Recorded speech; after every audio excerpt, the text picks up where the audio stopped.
Hey everybody, we got a wonderful one today, and I don't ever say that. I've never said that before. Very often I say we got a great one today for a change. This one is our first wonderful show, and it's Andrew Yang. Andrew Yang, my wonderful guest today. I want to get quickly to a couple of things. These paramilitary troops that Trump is sending to Seattle and to Portland, this is very disturbing, and it's a deliberate provocation and distraction.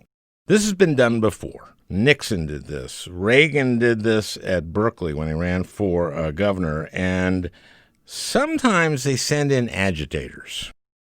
And this is what I would ask. I would ask that folks that are in Portland or in Seattle or wherever they send these troops, go to the demonstration, take your smartphone, and video the people who seem to, throw a rock or set a fire or something like that, and follow them at the end to their car, if they have a car, and get the license plate.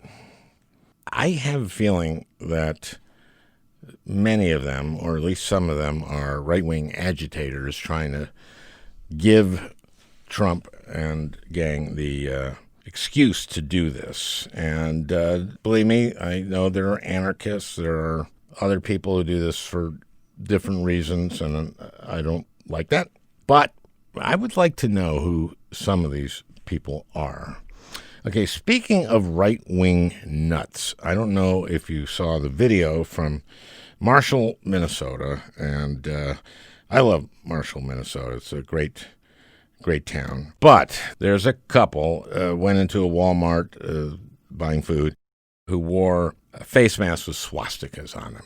And there was, of course, a big argument there. Somebody took a video of it, and it's gone viral, and it's pretty ugly. It's been downloaded millions and millions of times now, and it's pretty ugly. You have an illness. You can't be American and wear that mask. You cannot. We literally had a war about this.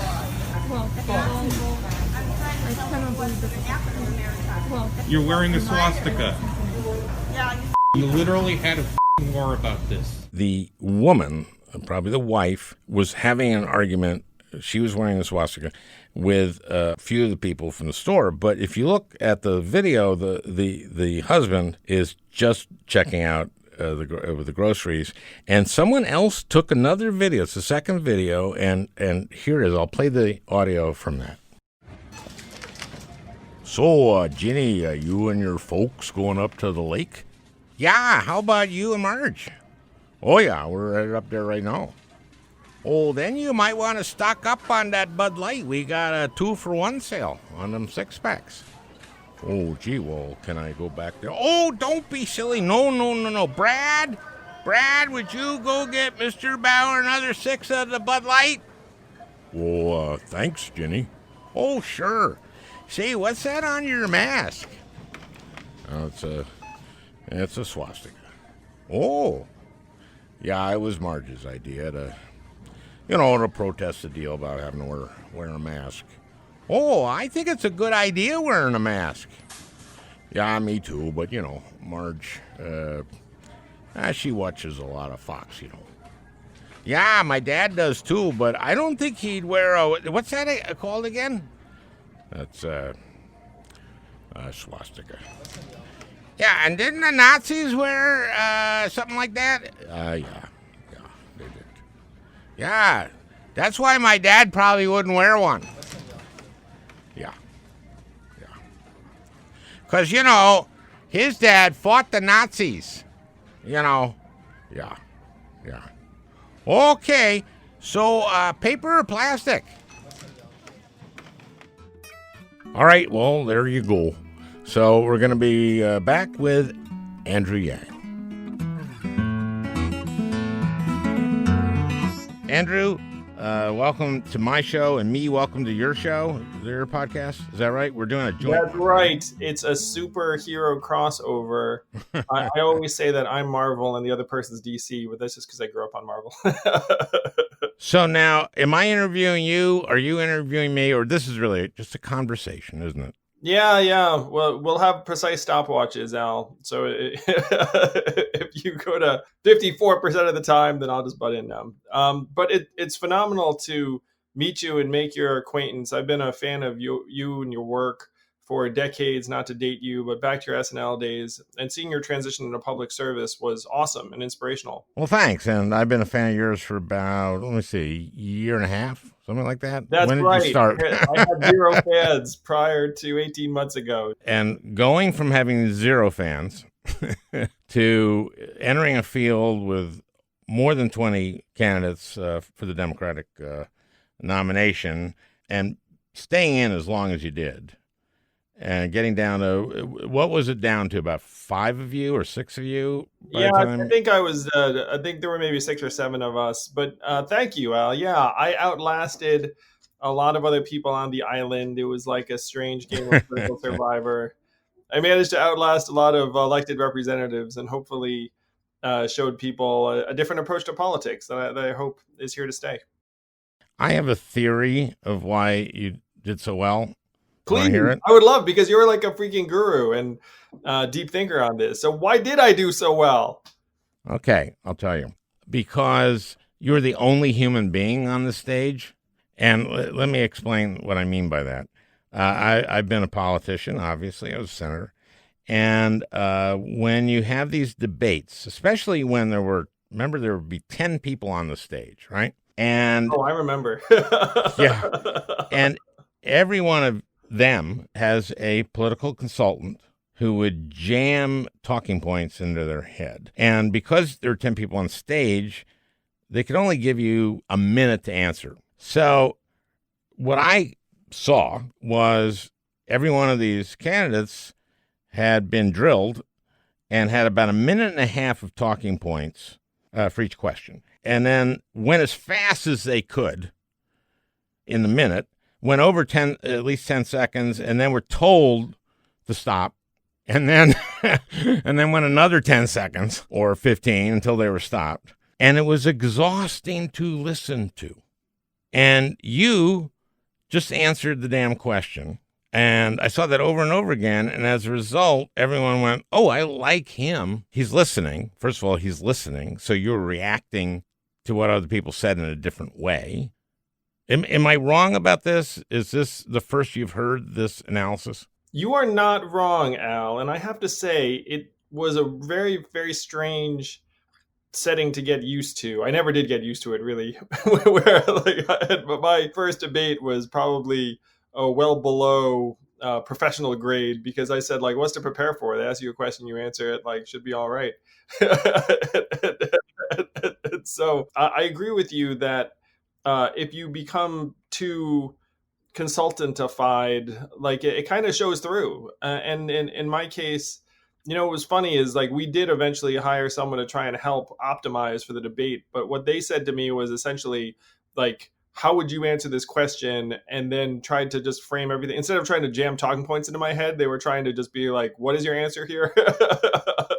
Yeah, you were present in a different way than I felt the others were, because you went up there and you were present for the questions. You weren't going through your brain thinking about the answer that you had prepared.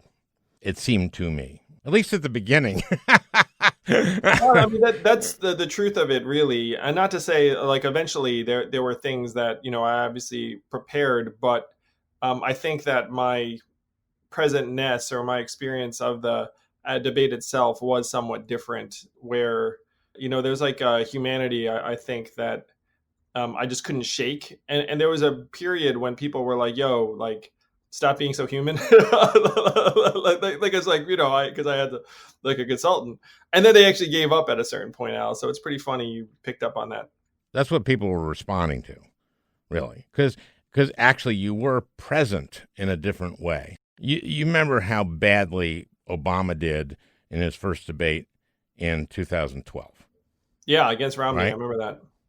Yeah, it was a terrible performance.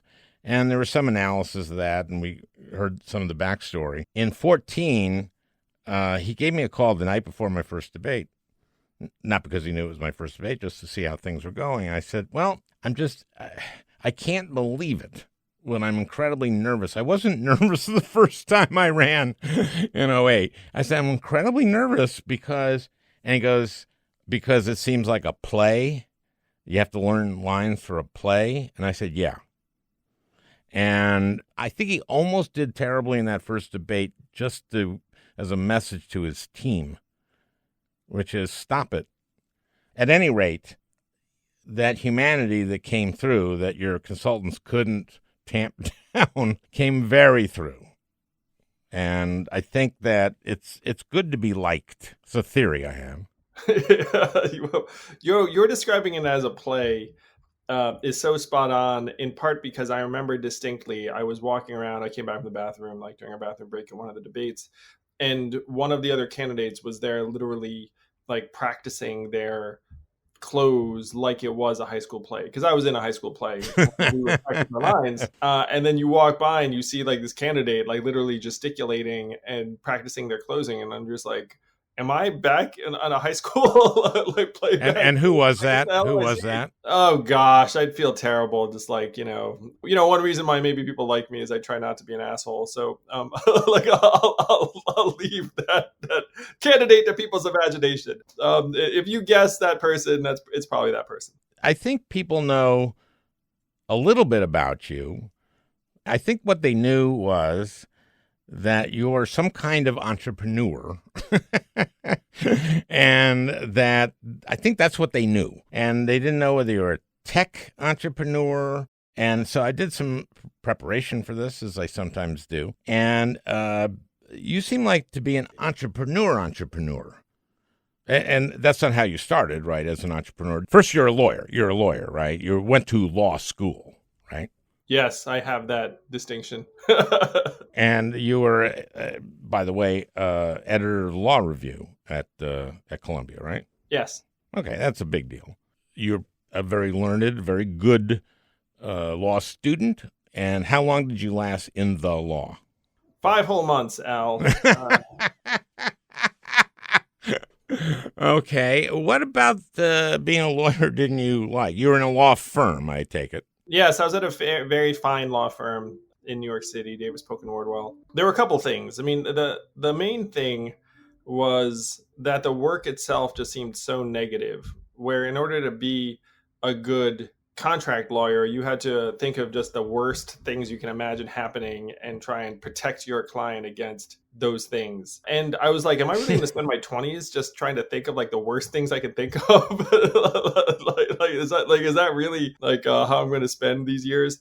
But bigger picture, a lot of that work was essentially as like grease on a wheel for a big corporate transaction. Sure. We were just like a transaction cost. And so I thought to myself, well, I want to actually build something, and this seems like it's going to train me to do something very different from that. So I should probably leave as soon as possible. If I stayed there, I was going to become a person who is better at that job. Because like we're human beings, we change, we adapt. And so as soon as I realized that I did not want to become good at that job, I was like, I needed to find a different line of work. How did your parents feel about that? Because they obviously, let me get a little bit of the background, because I think that to a lot of people, you were Asian. Is that fair to say? Yeah. They went like, people are correct. Asian. That also means my parents are likely Asian. Yeah, I think they assume that because Americans are smart. Anyway, so your parents came from Taiwan, right? Yeah, they met as students at UC Berkeley out west. Oh, wow. Okay. But they grew up in Taiwan? Yeah, they both immigrated here in the 60s as students. As students, I see. So they met at Berkeley. Okay. What did they do? What did your folks do? My father got his PhD in physics at Berkeley and became a physicist at GE and IBM, where he generated 69 U.S. patents. And then my mom worked as the administrator of computer services at a state university in New York campus near where I grew up. Boy, that sounds very unusual for Asians. Yeah, it's very counter to stereotypes. And so their reaction when I left the law was not positive, because they came here and they said, well, okay, let's hunker down and tell our kids to do well in school. And like, oh, this one went to law school. That's pretty good. And then it's like, he quit the job. Like, what's going on here? So they try their best to not be too negative towards me. So they just sort of left me alone for a while. And that was their approach. Okay, so then you became an entrepreneur. Is that fair to say? Yes, I started a business that did not fare well. It was It's like a startup or something? yeah. It was a .com company called stargiving.com. You'll love this, Al. It was meant to marry together celebrity philanthropy and the internet. So the thought was that someone like you, Al, would support a children's organization, let's say. You would donate a meet and greet with yourself, and then people would click on the button to support you. They'd be shown advertisers who then give to your organization, and then one of them gets to meet you. So it's like a celebrity philanthropy of the future. So it was stargiving.com, changing the world one click at a time. It was a very .com 1.0 idea, though some version of it now exists today. And I had no business starting this business because I was a 25-year-old lawyer who didn't know anyone. So like I just like ran around trying to put the pieces together to this business that I thought was going to revolutionize philanthropy and change the world, which it did none of those things. It's an interesting instinct. So right away, your instinct as an entrepreneur was to help philanthropy. Well, the way I'm wired, Al, is I really like to try and make things work better. And so to me, on this one, you had very inefficient fundraising practices. If you're a well-known person at that time, you would show up to a benefit and maybe someone would auction off a meeting with you. And so I thought, well, if you're going to give away time with yourself, you can generate much more money and attention and awareness if you use the internet. And so let's try and make that work better. Inefficiencies really bother me. And they bother me enough so that sometimes I quit my job and try and solve them. But I love that instinct, and that instinct seems to inform, if that's the right word, pretty much everything you do. Right now, that's post your presidential run. That's a lot of what you do, right? Yeah, we're distributing money to people. We're up to about 7 million or so in direct economic relief, and we're doing it over PayPal, Venmo, Cash App in increments of between $250 and $1,000. And the thought is that originally I thought like, well, we just need to get people this money, but I also thought this could help inspire our government to approach things more actively and in a better, more accessible way than, for example, having people stay on hold for hours or days trying to access unemployment benefits or rely upon the IRS as a means of distributing checks to people. We have economic relief going. I'm supporting local candidates just like you. And I love your work where you're trying to elevate Sarah Gideon and other candidates because we need to win races around the country. So I'm supporting candidates who have the right vision and values. So what we're trying to further the goals of my campaign, even now through Humanity Forward. And hopefully that's a self-explanatory name as to what we're about. Yeah, it basically, though, is counter Ted Cruz's organization, Humanity Backward, which has been, unfortunately, very successful. Well, I challenged Ted Cruz to a game of basketball online, and he said yes, and then he just ducked me. Apparently, he thought better of it, and I'm still bent out of shape about it. That is so uncharacteristic of him. Yeah, he's ordinarily such a stand-up, forthright fellow. Yeah. So all of this kind of ties into your signature issue during the campaign, Universal Basic Income. And I want to ask you maybe have a discussion about the future of work, because I think Universal Basic Income and the future of work dovetail very much so. Is that correct? Yeah, completely agree. Let's just refresh people. I'll let you tell people what Universal Basic Income is. I would love to, but I'd also love to just fill in very, very quickly what happened after my company failed in my 20s. Like you said, Al, most people think of me as like entrepreneur. And then there were a couple of words that got put in front of that, which were Asian and tech. It was like Asian tech entrepreneur. Like I can't tell you how many times too where people would be like, "You're from California," and I'd be like, "No, but it's fine." You know?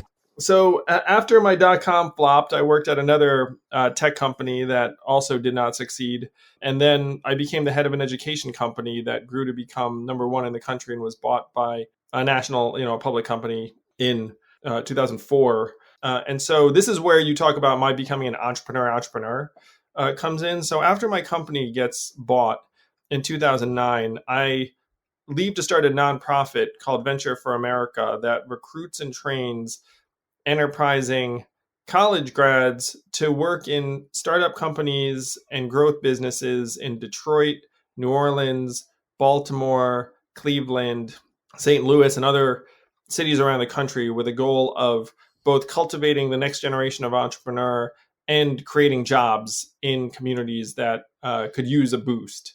And so I ran that nonprofit for 6 years. And it is during my time in Ohio and Missouri and Michigan and Louisiana and other places that I realized that we were automating away the most common jobs in our country. In my mind, that automation wave led to Donald Trump's victory in Michigan, Ohio, Pennsylvania, Wisconsin. And I was staring at it myself between the years, 2011 and 2017. And so that's what drove me to run for president. So that was the entire meta entrepreneur org you're talking about, Venture for America, which I'm incredibly proud of. It's kicking butt to this day. It turns out they didn't need me around. But that was the bulk of the exposure I got that led me to run. So that gets us again to the nexus of the future of work, because no matter how much we increase manufacturing, the jobs that manufacturing creates, there's so much automation. There's so many advances in that and in AI. We're going to be replacing a lot of jobs. And that means that there are going to be people without jobs. Yeah, it's already happening. And you can see it. It was happening pre-COVID, but now it's speeding up because a lot of these firms are doubling down on self-checkout or aisle cleaning robots or self-driving vehicles that deliver things and on and on and on. It's real. It's here now. It's no longer speculative or future-facing. Yeah, and as you say, it's been accelerated by COVID. And when COVID has sort of laid bare a lot of our society's weaknesses, a lot of America's weaknesses. One of them is going to be that a lot of these people who aren't working are not going to have a job when they come back. And we have to be able to do something now. And what happens when, God willing, this damn thing ends? Yeah, as the numbers guy, the scope of the carnage in our labor market cannot be overstated. You're looking at 30 to 40 million jobs lost, and economists estimate that 42% of those jobs are gone for good. So let's say that number is around 17 million. For reference, the peak of job loss in the Great Recession, which took us a decade to dig out from, was about half that, about 8.8 million. So you're looking at an optimistic case of 2 times the job loss of the Great Recession in perpetuity. And that's assuming that you get 58% of these jobs back, which strikes me as possible. But, even if it were to happen, it would take time. So we're in an historic crisis mode when it comes to job loss. And as human beings, unfortunately, we're not infinitely resilient, where if you stick us in our homes without jobs for a particular period of time, eventually we begin to atrophy and drop out of the workforce in various ways, in various numbers. So that is the situation we're facing.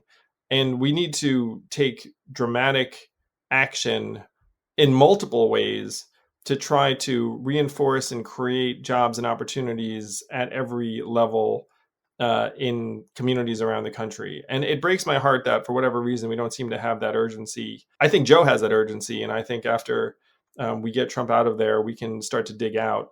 But, like it's the gap even between now and January 2021 is going to be too long for many families. I mean, this president doesn't seem to be able to engage on pretty much anything. I think that has to do with his personality and his lack of engagement, his lack of intellectual curiosity, and his complete lack of empathy. Obviously, all of that has contributed to the unnecessary suffering that we've seen and the unnecessary job loss that we've seen. We've seen other countries, other developed countries approach this. We've seen actual leadership, and we've seen them encourage people to wear masks and to socially distance, and they have. And we've seen them have testing and contact tracing and isolation, and we see them opening. When we see them getting back, I don't mind having a malignant narcissist. You don't have to necessarily have empathy to be a competent person.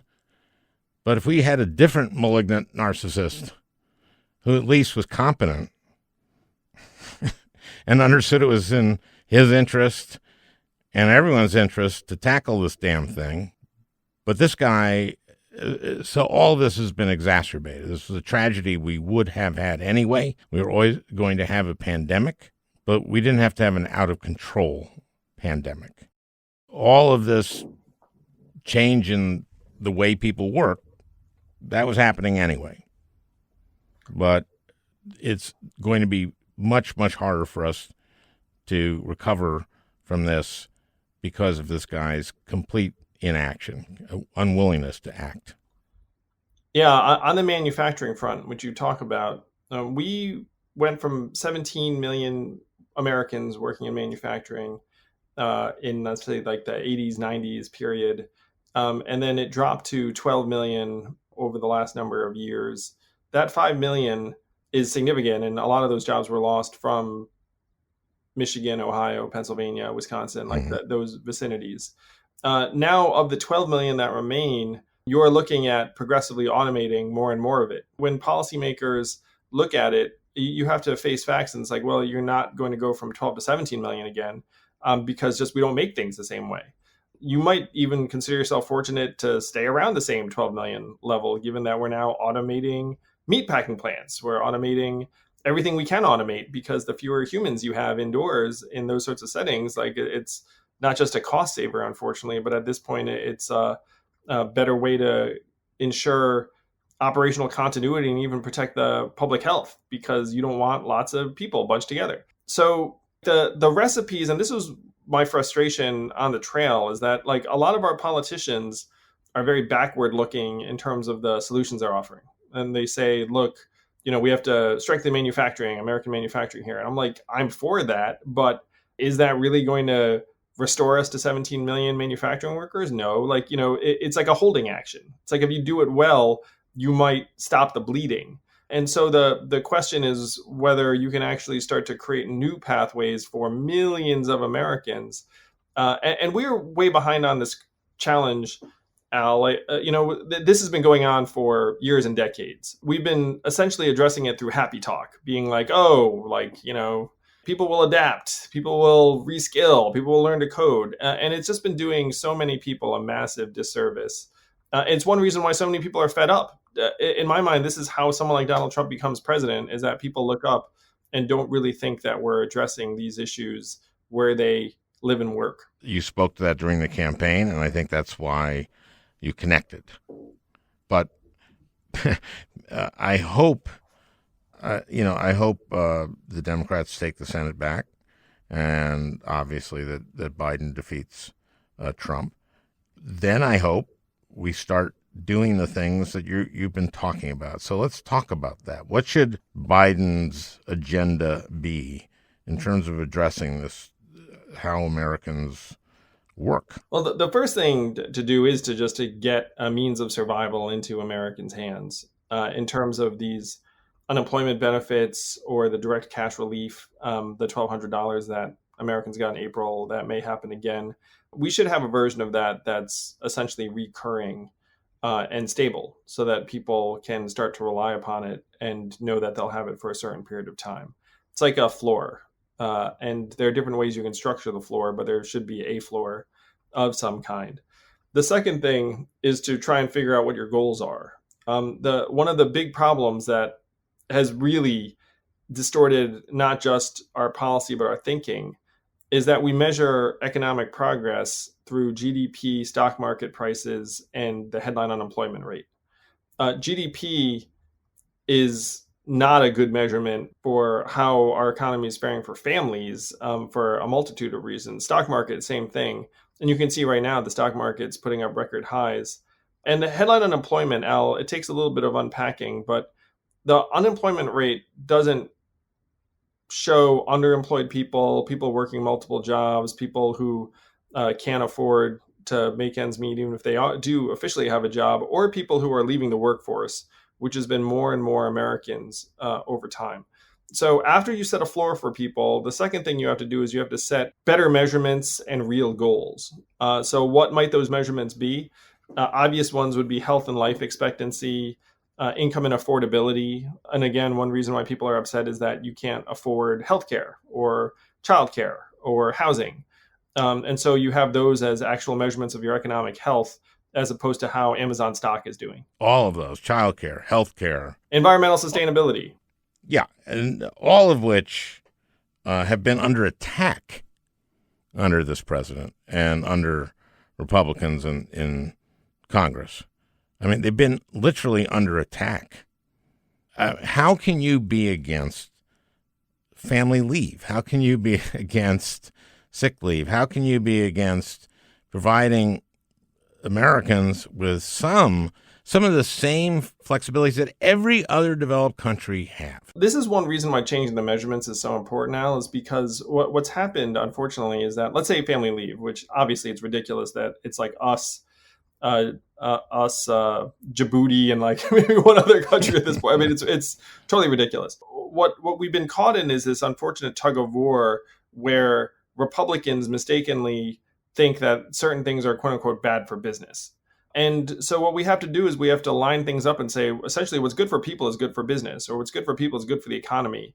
Because if we get stuck in a tug of war, then it winds up distorting our thinking. It makes it also like harder to argue with Republicans who are just like jobs, jobs, jobs. And like a lot of Americans just respond to that. And so you have to actually show people that, look, doing these things for us actually is good for business, good for the economy, and that you try and get off of this tug of war that is really, it's causing many people to be confused about what would actually help move the economy forward. I mean, we would have, like, I was on health, education, labor, and pensions, so we would have all these American corporations that were also overseas, and they would say, every other place we are, you have family leave. Every other place we are, they have child care. I mean, I talked with the ambassador from Norway to the United States recently. They give you family leave, a parental leave for a year. You get a year that you divide between the husband and wife, or the parents. Yeah, it's very smart. Yeah, between partners, sure. Yeah, but then the kid's a year old at the end of a year, by my calculations, and then they have daycare for those kids till they're 6. They don't have kindergarten, they have daycare. But guess what? The people who do the daycare, those professionals, they're educated in early childhood development. I hate to say this, but it's easier to live in other countries than here. A lot easier. My parents, my mom, had to leave here because of COVID. And where she is, she's free as a bird. They're just hanging out. Everyone thinks cool. Like, you know, that like none of the COVID precautions are necessary anymore because they've completely got it under wraps. Where is that, if you can? That's Taiwan. So they did what you need to do. Yeah, they got after it in a big way. And they monitor things closely. where we're well past that point now, obviously. I mean, we're essentially at like mitigating community spread. It's a nightmare. And who would you blame for that? Who would you blame for that? Certainly President Trump is at the head of the class where, if you had better leadership, you'd have a better shot. But we had bureaucratic failures at every level, Al, and it pains me. I mean, the ones that we know about in the CDC are Yep. Infuriating. It's like your first test is contaminated, so it's useless. And so you lose a month of testing in the most crucial period. And then when people are landing from these places, like local authorities are like, hey, what do I do? Like, can't test them. And the CDC is like, oh, just let them go. Like, what are you going to do? That was like the crucial time period. You had local authorities saying to the CDC, like, look, should we be suspending some of like these flights, or should we be processing people who are coming in differently? Or like, what do we need to be doing? And you just had essentially the Keystone cops over there. And that is not on Trump. I mean, Trump has his own like lion's share of the blame, rightfully so. But there wasn't exactly like a whole set of role models executing at high levels at other parts of the government. And then it gets pushed out to the states, and then you have like all sorts of individual decisions. The thing that I think about the most, Alan, it's very, very important that you have clear communications from leadership saying, look, wear a mask, take precautions. But what I think about is who is actually doing the processing of the person who's landing on an airplane in the airport, and then instructing that they self-quarantine, following up on them, tracing contacts if they are positive, like who have they been in touch with. But, that's a lot of labor. I'm an entrepreneur, and so I think about who's actually going to execute on the ground level, because you can come up with shit in the boardroom and it doesn't matter. Like, the boardroom matters, but it's like if no one's actually following that person around and figuring out, or at minimum calling into them, then it's not going to work. And to me, that's like the massive gap. If you take testing off the table in the early days and you don't have personnel available to trace contacts, that's how you wind up in our situation. And that would be true even if your communication was better. 3 months ago, Andy Slavitt, who was head of CMS under Obama for the last couple of years, and Scott Gottlieb, who was head of FDA under Trump, put together a contact tracing and isolation regime, 180,000 additional people doing contact tracing. Why we didn't implement it at the beginning is just beyond me. Yeah, just beyond me. I mean, we should be putting more toward testing and tracing and contact tracing. That's what we should be doing. You do it as soon as you can. The time to plant a tree is today. They should have been doing it right away. They didn't, because this president paid absolutely no attention and wanted for 6 weeks to 2 months to pretend that it wasn't happening when he was being told it was. And of course, because this guy cannot admit making a mistake, he's invested in continuing the failed approach.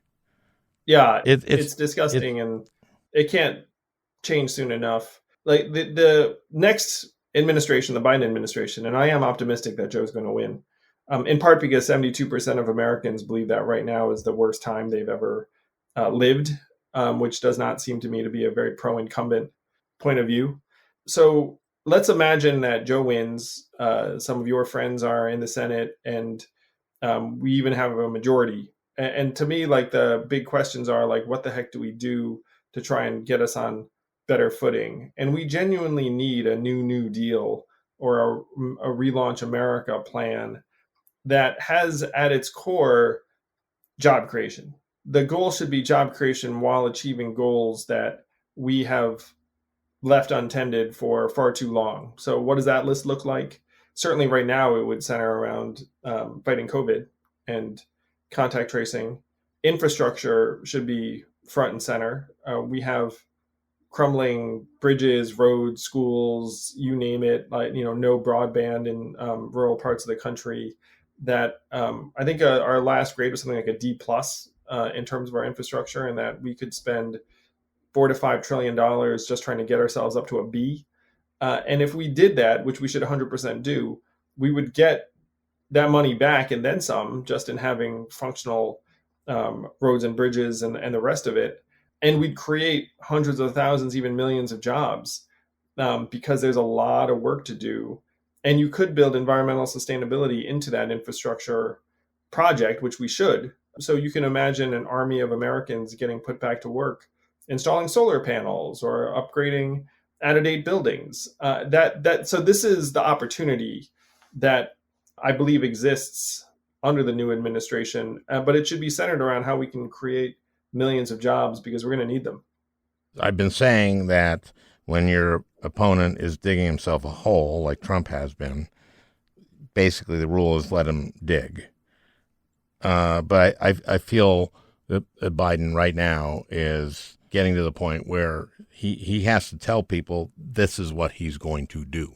And I think that all the things, I mean, obviously infrastructure is something that Americans want, roads and bridges and tunnels and railroads and airports and schools that at least resemble the rest of the developed world, you know? Yeah. And they want every kid to have broadband. I mean, that's one of the things that we've seen during COVID. One of the things that's been laid bare.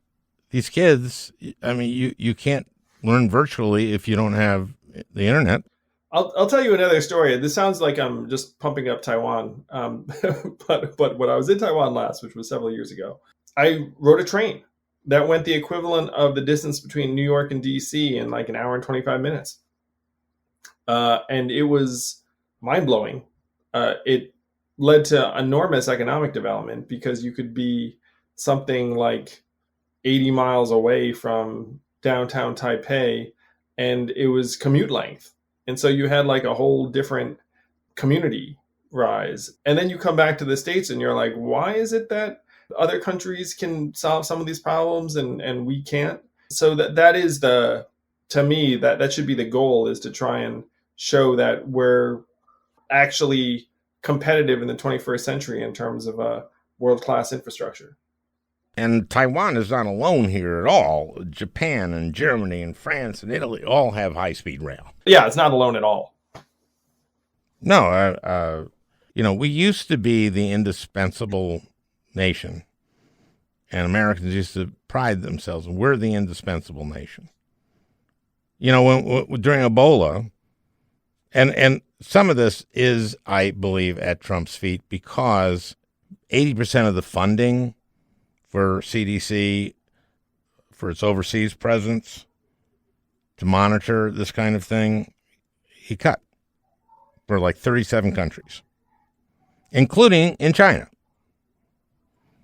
And he got rid of the pandemic office within the National Security Council. This falls a great deal to him. In Ebola, it's a global effort that we led. But here, he just said, okay, it's the governors. It's as if after Pearl Harbor, FDR, instead of saying, we're going to war, he just said, you know what, this is kind of Hawaii's problem. We're like the pitiable basket case of the world at this point, in terms of our approach to this. Instead of leading the world in responding to COVID, we're like the country that the rest of the world is feeling bad for. I don't think they felt that way during Obama. I mean, believe me, there were a lot of things that went unattended to, partially because the Republicans took over the House in 2010, that election, and then in 2014, the Senate. And, and of course, Republicans were saying, like, well, we don't want deficits. That's going to kill us, those deficits. And then as soon as they get in, boom, they pass a tax cut that goes to those at the top that adds $1 trillion to the deficit. And look at the cost of this. Look at the cost of inaction here. Al, I'm curious what your future may hold. So obviously, I knew about you as a senator, and you have this podcast, which is very fun and exciting. I'm with you, obviously, in the universe of being a podcast host. But I know you're very passionate about these causes and the need to make big changes. And I know, like me, you're trying to help local candidates, but I'd love to hear more about some of the work you're doing. And maybe if you want to pump up a couple of the candidates that you have your eye on as people that could become big difference makers. Well, we have to take the Senate back. I mean, if you want to go there first, I mean, obviously, Steve Bullock in Montana, I think has a very good chance. Sure, I met him on the trail. That's right. And I kind of wish that Perez had let him in those debates, because what he did was he paid attention to Montana as governor, and he wanted to get Medicaid expansion.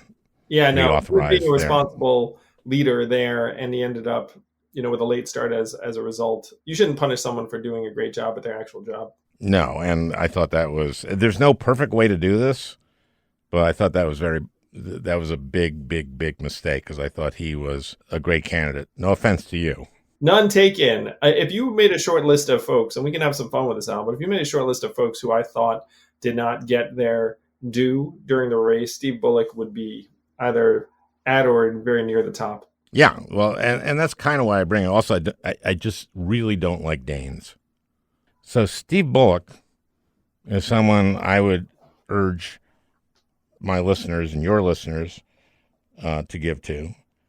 We know where those races are. They're in North Carolina. They're in Maine. They're in South Carolina. It's Colorado. It's Arizona. It's North Carolina. Hickenlooper, another former candidate. Yeah, as soon as Hickenlooper dropped out, he went right into the Senate race, and I'm glad. I'm happy. Because Cory Gardner, I was on Energy with him, and he was a cipher. I'm sorry to say so. As a human being, I'm sure he's more than that. Also, every chance I get, and so for your audience, for your listeners, get trained to be a poll worker. Basically, most poll workers are older, are above 60.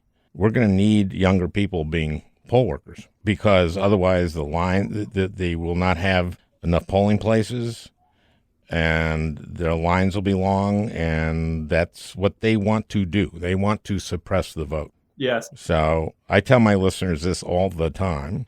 Mark Elias, who's the lead election lawyer for Democrats, says it's the number one thing people can do is get trained as a poll worker. I love it. It's concrete. It's practical. It'll have an immense impact.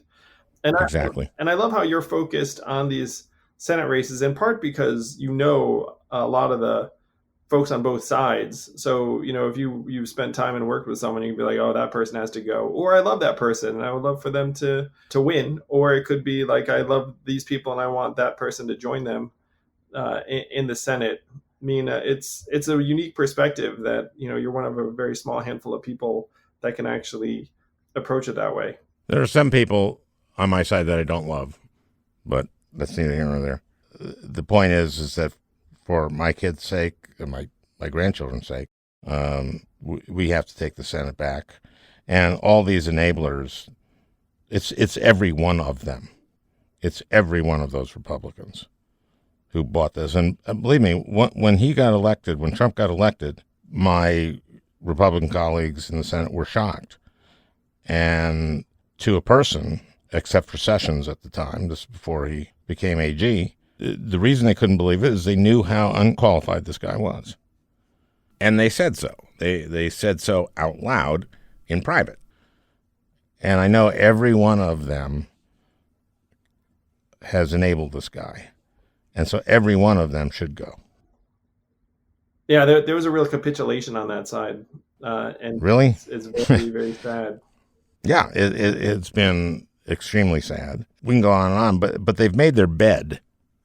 They really have. There's no, the Republican base is 80% at least for Trump. As you can tell, I'm optimistic Joe wins. I love your focus on the Senate races because Joe will have a much harder time getting what he needs to get done without Senate majority.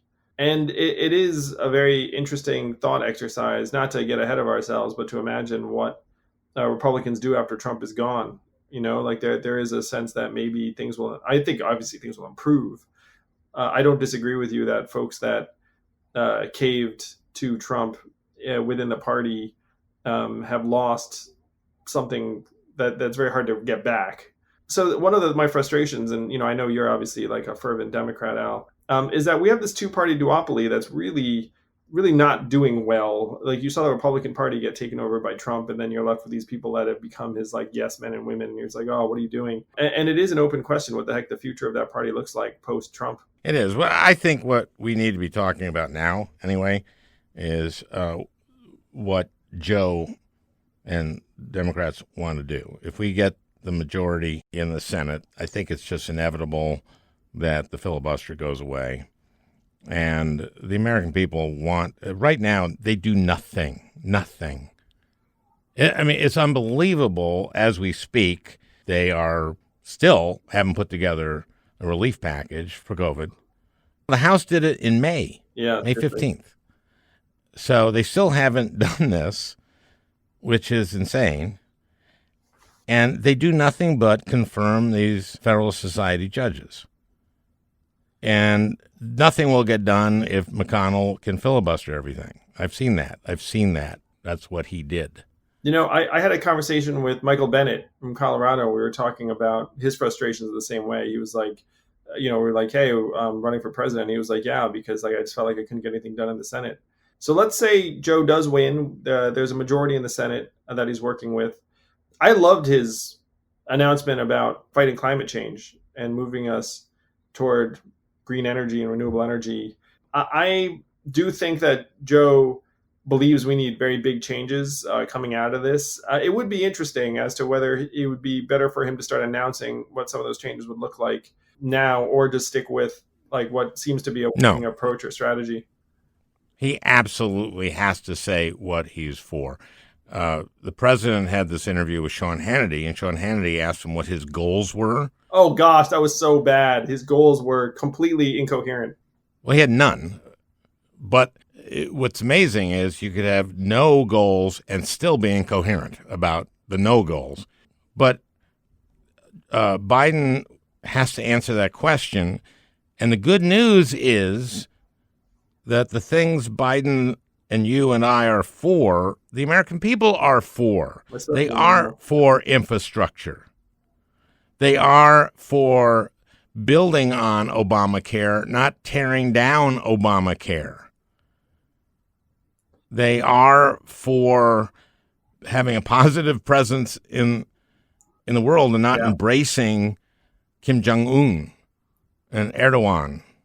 We have a lot on our plate, and it's going to need all of us, and we just got to try and get some of these freaking candidates across the finish line. So you've got my support on that. If there are any races that you want me to try and help with, feel free to ping me. Like Steve, I'm a fan of. I like Hick.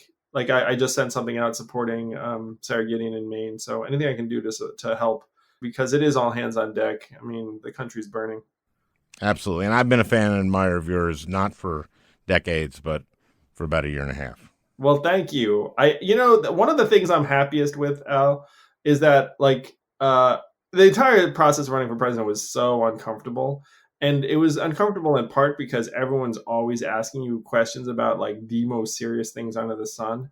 I'm just glad that I managed to actually inject a little bit of humor and levity and humanity because it wasn't easy. Like it was like pulling teeth, because everywhere I went, people were always just so serious. It made me want to jump out a window so often. But you get to campaign, you get to meet the American people. I love campaigning, but I love more going around my state and hearing what people wanted and needed. Campaigning was great. I think right now I'm just complaining about media questions about things that were marginal to what most people cared about. It's like, we're talking to people. Oh yeah, I'm with you. Like that's something that it's very moving. And the fact that people supported me the way they did, I mean, you just never forget it. It's like, it's just with you. No, it's amazing. It's a blessing to be able to do that. And it's amazing that you, when that field started at, it was above 20, and that you were, passing senators and other longtime office holders, and people just responded, and they'll keep responding to you, and let's do stuff together, okay? Yeah, would love that too, Al. Thank you for this. Well, I hope you enjoyed listening. That beautiful music is by Leo Kottke, the great Leo Kottke. I want to thank Peter Ogburn for producing this podcast. We'll talk again next week.